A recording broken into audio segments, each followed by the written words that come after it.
তো এইভাবে একবার এই শীতের দিনে নতুন আলুর দম সম্পূর্ণ নিরামিষভাবে বানিয়ে ফেলুন।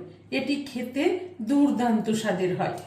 এটি রুটি, লুচি, পরোটা, পোলাও সবের সাথেই ভালো লাগবে। হ্যালো ফ্রেন্ডস, মাদার কুক চ্যানেলে সবাইকে স্বাগত। আজকে আমি আপনাদের সাথে শেয়ার করব শীতকালের নতুন আলুর দিয়ে সম্পূর্ণ নিরামিষ নতুন আলুর দম। নতুন আলুর দম বানাবার জন্য এখানে আমি 800 গ্রাম নতুন আলু নিয়ে নিয়েছি। এরকম ছোট সাইজের নতুন আলু নিয়ে নিয়েছি। আলুগুলোকে ভালো করে ধুয়ে পরিষ্কার করে রেখেছি। এবার আলুগুলোকে আমি একটা কুকারের মধ্যে নিয়ে নিলাম। নিয়ে এখানে পরিমাণ মতন জল দিয়ে দেব, আর দিয়ে দেব সল্ট 1 চামচ মতো।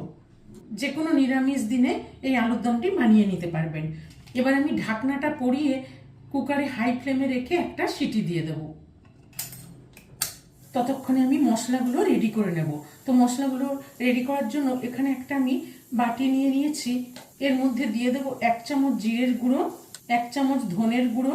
তো আমি এরকম ছোট চামচ নিয়েছি, এই ছোট চামচের 1 চামচ করে দিচ্ছি। আর দিয়ে দিলাম 1 চামচ লাল লঙ্কার গুঁড়ো। আর এখানে দিয়ে দেবো অল্প একটু বিট লবণ। দিয়ে এই শুকনো মশলাগুলোকে আমি অল্প একটু জল দিয়ে ভিজিয়ে রাখবো। শুকনো মশলাগুলোকে আমি একটু ভিজিয়ে নিলাম। এখানে একটা বড় সাইজের টমেটো নিয়েছি, এই টমেটোটাকেও আমি বেটে নেব। আর এখানে নিয়েছি 4টে কাঁচা লঙ্কা আর 1 ইঞ্চি আদা টুকরো করে নিয়েছি। এই আদা কাঁচা লঙ্কাটা একসাথে বেটে নেব। আর নিয়েছি এখানে হাফ কাপ টক দই, টক দইটাকে ভালো করে ফেটিয়ে নেব। আর নিয়েছি এখানে 10-12টা কাজু আর ছোট চামচের 1 চামচ চালমগজ। আর নিয়েছি এখানে মটরশুঁটি, নিয়েছি ফোড়নের জন্য কিছু গোটা গরম মশলা, আর নিয়েছি হাফ চামচ কসুরি মেথি। আলুগুলোকে সেদ্ধ করে ঠান্ডা করে খোসাগুলো ছাড়িয়ে নিয়েছি। এবার আমি একটু কাঁটা চামচ দিয়ে এইভাবে একটু গেথে গেথে নেব। সব আলুগুলো এইভাবে ফ্রোক দিয়ে গেথে গেথে নিলাম, যাতে মশলাপাতি ভালোভাবে আলুর ভেতরে পর্যন্ত চলে যায়। তো চলুন এবারে কিভাবে বানাই দেখতে থাকুন। গ্যাসে একটা কড়াই চাপিয়ে 3 টেবিল চামচ মতো রিফাইন্ড অয়েল দিয়ে দেবো। আর ছোট চামচের 1 চামচ মতো ঘি দিয়ে দেবো। যেহেতু নিরামিষ আলুর দম, একটু ঘি দিলে এর গন্ধটাও খুব ভালো হয় আর আলুর দমের টেস্টও খুব ভালো হয়। তেল ঘিটা ভালো করে গরম করে নিয়েছি। এবার এখানে ফোড়নে নিয়ে নিয়েছি 2 টুকরো তেজপাতা, 2টো শুকনো লঙ্কা আর 2টো ছোট এলাচ, 2 টুকরো দারচিনি আর 3-4টে লবঙ্গ আর হাফ চামচ গোটা জিরে। এই ফোড়নটা দিয়ে দিলাম। 1/4 চামচ মতো হিং দিয়ে দিলাম। দিয়ে একটু ফোড়নটাকে খুব সুন্দর গন্ধ বেরিয়ে যাওয়া পর্যন্ত ভেজে নিলাম। এবার এখানে দিয়ে দেব হাফ চামচ মতন হলুদ গুঁড়ো, 1 চামচ মতো কাশ্মীরি লঙ্কার গুঁড়ো। গ্যাসের ফ্লেমটা এই সময় অফ করে দিয়েছি। হলুদ গুঁড়ো আর লঙ্কার গুঁড়োটা দিয়ে একটু ভেজে নিলাম। এবার এখানে বেটে রাখা আদা কাঁচা লঙ্কাটা দিয়ে দিলাম।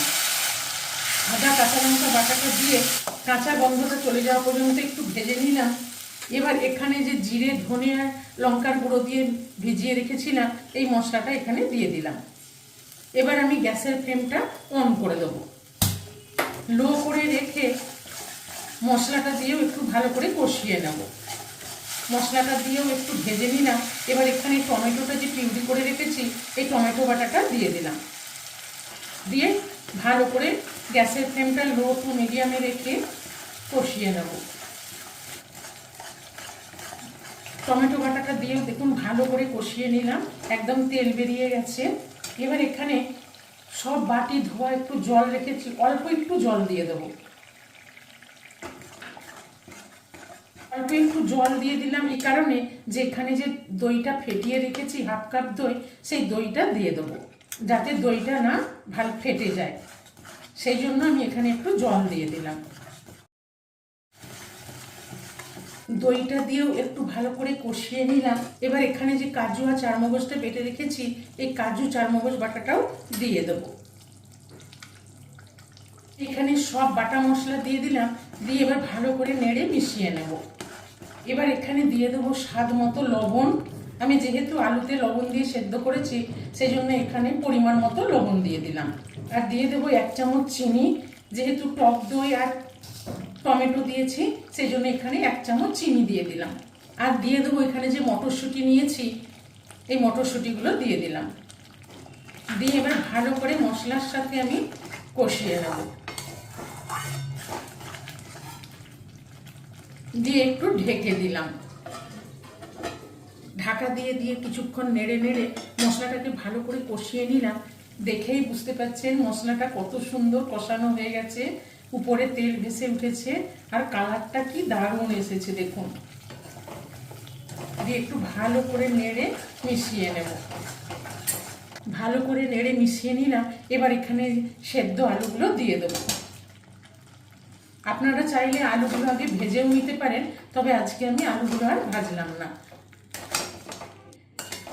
তো আলুগুলো দিয়ে মশলার সাথে ভালো করে কষিয়ে নেব। মশলার সাথে ভালো করে কষিয়ে নিলাম। এবার এখানে বাকি মশলা ধোয়ার জলটা দিয়ে দেবো। আর নিয়ে নিয়েছি এখানে গরম জল, কিছু পরিমাণ মতন গরম জল দিয়ে দেবো। গরম জলটা দিয়ে দিলাম। দিয়ে এবার ভালো করে নেড়ে মিশিয়ে নেব।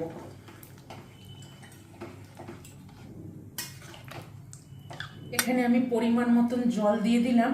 নিয়ে এবার ঢেকে দেব। দিয়ে ভালো করে একটু ফুটিয়ে নেব। ঢাকা দিয়ে ভালো করে ফুটিয়ে নিলাম। এবার এখানে দিয়ে দেব পরিমাণ মতন গরম মশলার গুঁড়ো আর কসুরি মেথিটা। কসুরি মেথিটা আমি হাত দিয়ে একটু গুঁড়ো করে নিয়েছি। এই কসুরি মেথিটাও দিয়ে দেব। দিয়ে ভালো করে নেড়ে মিশিয়ে নেব।